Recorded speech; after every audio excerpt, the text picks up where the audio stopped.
Now, Resident Evil 3 is looking to be an excellent addition to the franchise. Many of us are absolutely hyped beyond belief and expectations from what we actually thought was going to be in the final game. Also, the release date being so close after Resident Evil 2, although worrying some people about the actual quality of the game, has also kept others very much in that nostalgic feeling. And what I mean by that is the original Resident Evil 2 and 3 had a 1-year gap between release dates, just like Resident Evil 2 2019 and Resident Evil 3 2020. And so with all of this anticipation, of course, a lot of details were to be expected to come out before release, and an article just came out highlighting a ton of new information. We'll be glossing over all of this. It's going to be very spoiler heavy, so I do recommend, if you do not want spoilers, avoid this video right now. This has been your final warning. Now, I'm also going to say there is some information we already know in here, but a lot of it is brand new, so let's get into it anyway. Now look, I'm not going to minimize this and crop it piece by piece. We're just going to read this off in its entirety. My voice is pretty clear anyway, and anyone from this channel I'm expecting is an original Resident Evil 3 fan anyway, so the terminology such as gravediggers and such shouldn't really be anything alien to you, and if it is, well, Google's your friend, go use that. But yeah, let's get into it anyway. Now first off, the devs kinda used Mr. X as a way to gather some feedback on Nemesis, though their goal all along was to make Nemesis a more terrifying and tense foe than Mr. X in nearly every way. Well, I mean, anyone who played Resident Evil 2 already kinda knew that. That was like really obvious. That's nothing new to anyone. Everybody already knew that Mr. X was like a prototype. Like, we've already been... Wait. To go back on this, I've even just gone as far to say as Resident Evil 7 was just a prototype of Resident Evil 2, which was just a prototype of Resident Evil 3, which is probably just another prototype for another title on the RE engine. Like, this isn't a surprise. We're gonna see an interview in another year about how Nemesis was used as a AI adaptation for like some new kind of tyrant form or tyrant enemy, like the Jack Baker 2.0 or something. Like, whatever. Anyway. There's some unexpected environmental pauses to be had in RE3. ... Yeah, I'm gonna say ... Like the classic red explosive barrel, so you guys remember those, you could blow them up to destroy a lot of enemies. Do you use it immediately on some zombies right now, or save it for later to be able to use it as a mighty blow against Nemesis? So basically what they're insinuating here is you're going to have to decide, you know, do you want to blow up that red barrel to destroy all the zombies, or you're going to backtrack to this area later, you're going to circle around or whatever with Nemesis and use it against him to get some critical damage. I mean, to be honest, I'd probably choose the latter because you can kind of just kite around zombies, especially with this dodging system. Like, just dodge everything, leave every red barrel for Nemesis, dodge the red barrels at first, but not the second time. That's the tip for this one. Nemesis, the first time you drop him after a major story moment, can drop rare items for you to pick up from wherever you down him at.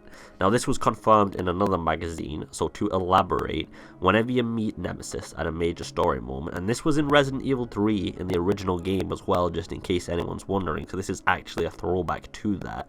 But yeah, in Nemesis encounters in very story rich amounts, so this is gonna be like boss battles and other areas, and you know, segments where you don't actually have to fight him. If you do down him, even though you don't have to fight him, for example, he has a chance of dropping attachments, ammo, things like that. So there's gonna probably be some unique items you'll only be able to get by defeating Nemesis at certain segments and points in the game.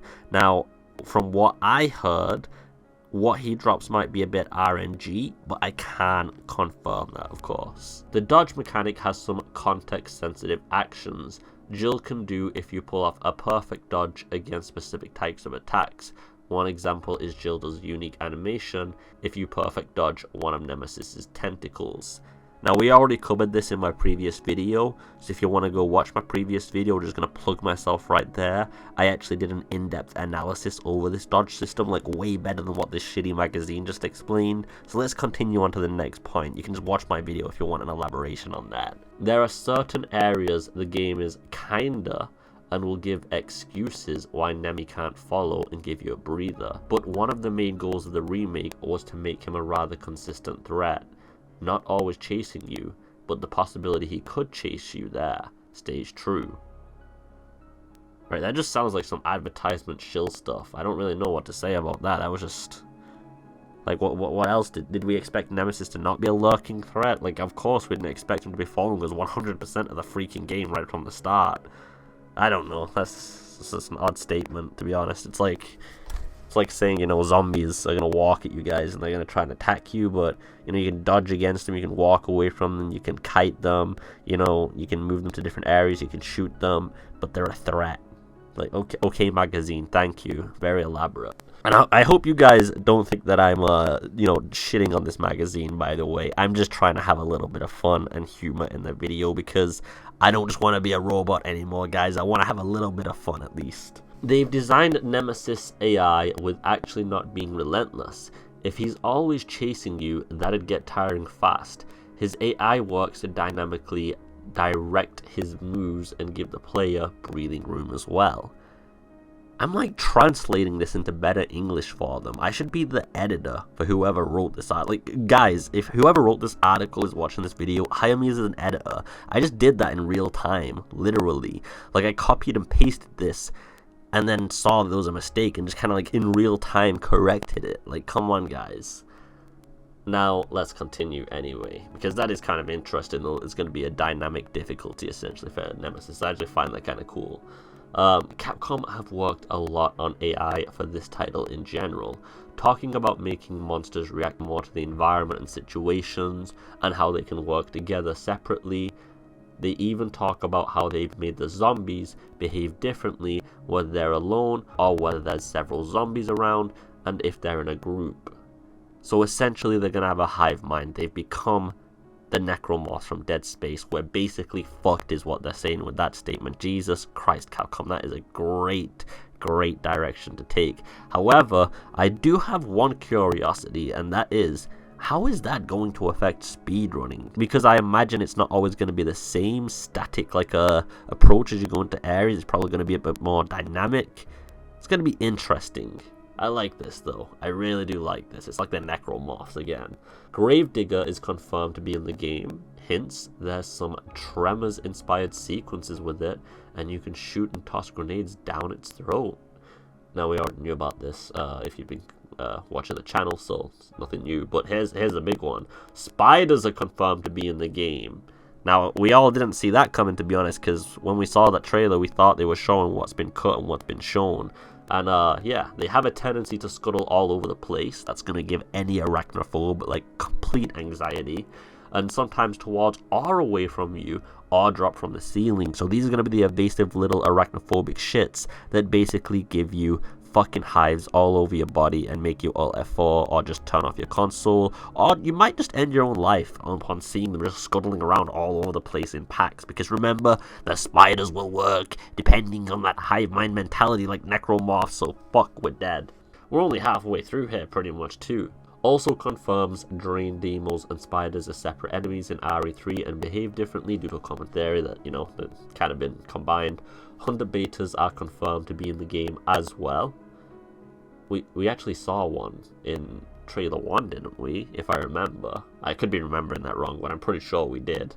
Say Raccoon City is a lot bigger than it is previously. They designed a lot of the city. It's not open world, but they designed it so you can explore quite a few streets and even stores and buildings of the town and have multiple paths through the city to take.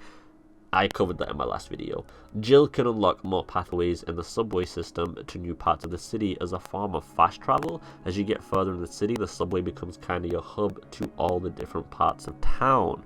Now that's a really interesting one, actually. That's something new in Resident Evil for sure. There's a lot more side stuff you can do than RE2 or the original game.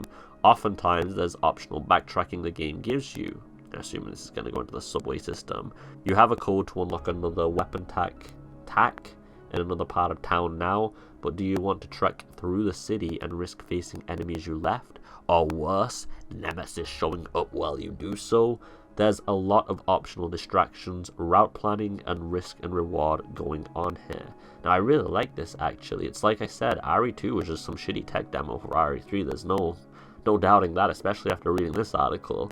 Carlos is playable and has more playable sequences, but he doesn't have his own campaign. That kind of sucks, by the way. I really wished he did. He also may show up as you go through the city, as he's around looking for survivors as well. They put a lot of focus on making Carlos rough around the edges, but reliable and likable.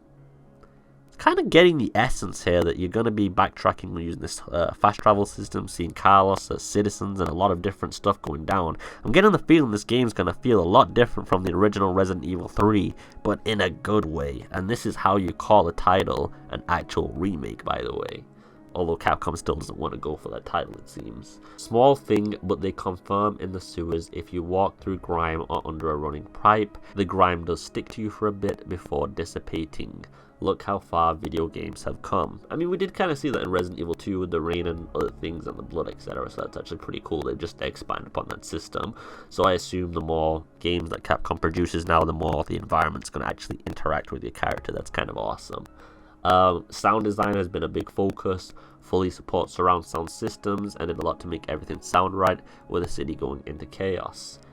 I mean, I have a surround sound headset and I didn't have any issue with Resident Evil 2. Maybe they just improved it. I don't know. Maybe they don't. I don't know. Did anyone have issues with surround sound in Resident Evil 2? I didn't. Maybe it's because my surround sound is through a headset. I don't know. There's a slight hint there may be a couple of new monsters in RE3 that weren't in the original, but you'll have to wait to see. Alright, we had that actually hinted at before, so that's just another, like, confirmation, to be honest. Not really a hint, but cool. Wait to see what that is. It'll be cool to see. The team focused on having one consistent story rather than having different ways events can go down. That said, they did a lot to make the story have more depth and stand out. They say the story fleshes out Jill, Nemesis, and the UBSC a lot more than the original did. This is a classic story of Jill versus Nemesis, and both of them have a history and a reason to be struggling against one another, and that'll be more fully explored. Hint, we'll dive a lot more into Jill's character and Nemesis as a monster. They hope people will be really satisfied with what they've done and added to the story. Oh, this is actually really amazing. My little theory that they're going to flesh out Nemesis and they've taken inspiration from the movies, etc. That is basically being confirmed, and I really like that they're going to take this approach because I wanted this with Resident Evil 3. I want Nemesis to be not just some random fucker that's chasing you that then you go, oh, he was experimented on. I actually want to see like the background CGI cutscenes and stuff like that. You know, I want to see him kidnapped as a person, like without any deformities, with like Umbrella being like, hey, fuck you guy, you're coming along for an experiment. That will be awesome. And then, you know, Jill, you're gonna kind of feel a bit bad if they take that route, taking down Nemesis, to be honest. I like this thing that they say you'll get to see Nemesis reasons for fighting though. Being asked of returning locations or stuff from RE2, it's answered that you may notice a few things when you go through the game. Hint also, as the game takes place a day before and a day after RE2, you may also see some before and after things. Is this a hint at Marvin, boys? Is this the confirmation? Is my main man Marvin the MVP coming back? That was a lot of alliteration, by the way. But yeah, that's going to be really cool to go through, to be honest. I'm really happy about that. The team hopes Resident Evil fans will be impressed with their reimagined Raccoon City. It's an iconic location for the series, and they really wanted to get it right, and crammed a ton of attention to detail into the city they hope fans will appreciate. OXM say what they've played so far is extraordinary, and if the rest of the game can keep up the quality of the 2 to 3 hours they played, it's going to become a classic Resident Evil game. So this is all quite interesting. There's a lot of information to be taken from this. I hope you've enjoyed my little informative bants and things between that as well. But there's a lot here, guys. A hell of a lot, as I said. So if you were avert to spoilers, well, rest in peace your life, I guess. And if you like spoilers, well, you've just been given the Holy Grail. So I'm really glad that Capcom has revealed so many details and that we've got so much information. I hope you guys are very much hyped about Resident Evil 3. I'm sorry for not being active so much lately. I haven't been feeling the greatest, but I do hope you guys have enjoyed this video. If you do want to support me and all of this random gibberish rants and bullshit and just complete nonsense, you can donate $10,000 to my Patreon, follow me on Twitter, come join the Discord, or you could just share the video with your grandma. That's your choice. Make sure she subscribes along with you. Both of you hit that notify button. I hope you're having a beautiful day as always. Take it easy and peace.